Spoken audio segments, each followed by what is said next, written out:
ఆమె ఆ మాట చక్కని యొక్క మాట చెప్తున్నాడు. పరలోక రాజ్యము మర్మములు మీకు బయలుపరచబడ్డాయి, మీకు బయలుపరచబడ్డాయి. అందుకనే నువ్వు ఇక్కడ ఉండగలిగావు.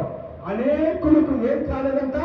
బయలుపరచబడలేదు, అనుకరింపబడలేదు. తర్వాత కింద చదవడం అక్కడ మాట, కలిగిన వారికి ఇయ్యబడును, వారికి సమృద్ధి కలుగును. కలిగిన వారికి ఇయ్యబడును, వారికి సమృద్ధి కలుగుతుంది. తర్వాత లేని వారికి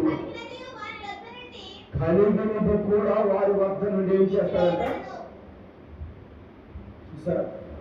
ఈ మాట మీకు ఏమన్నా అర్థమైందా?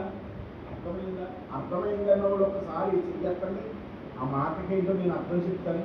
అర్థమైందన్నవాడు అయ్యా మనకి అర్థం కాదు. ఇదే అర్థం కాకపోతే మనం అపార్థం చేసుకునే పరిస్థితుల్లోనికి వెళ్ళిపోయే పరిస్థితి.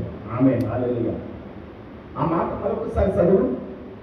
కలిగిన వారికి ఇవ్వబడును. నువ్వు రక్షణ కలిగావు, రక్షణలోని జీవితాన్ని కొనసాగించుకుంటున్నావు.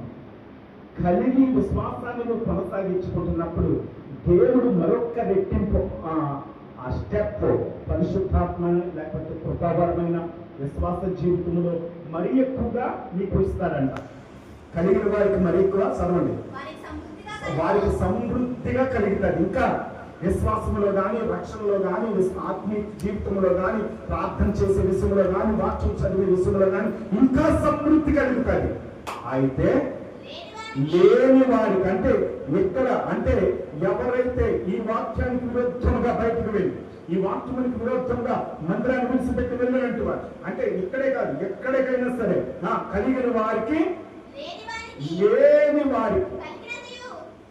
వాడికి అంటే లేనివాడు, ఇక్కడ లేనివాడు. ఆ మాట చెప్తున్నాడు ప్రభు, ఇక్కడ లేనివాడు. లేని వాడికి కలిగింది. ఏం కలిగింది? ముందు మొదట రక్షణ కలిగింది, తర్వాత విశ్వాసం కలిగింది, తర్వాత పరిశుద్ధాత్మన వరాలు పొందాడు, తర్వాత కృపావరాలన్న వరాలు పొందాడు.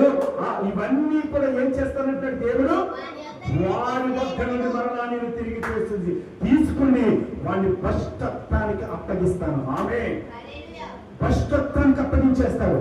ఇంకా వారి జీవితంలో ప్రార్థన ఉండదు, వారి జీవితంలో వాక్యం ఉండదు, వారి జీవితంలో మందిరం యొక్క అనుభవం ఉండదు.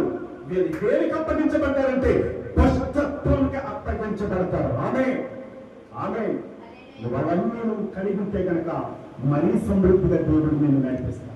ఆమె ఇదే ఈయన నా ప్రియ కుమారుడు, ఈయన యందు నేను ఆనందిస్తున్నాను, ఈయన మాట మీరు వినుడి.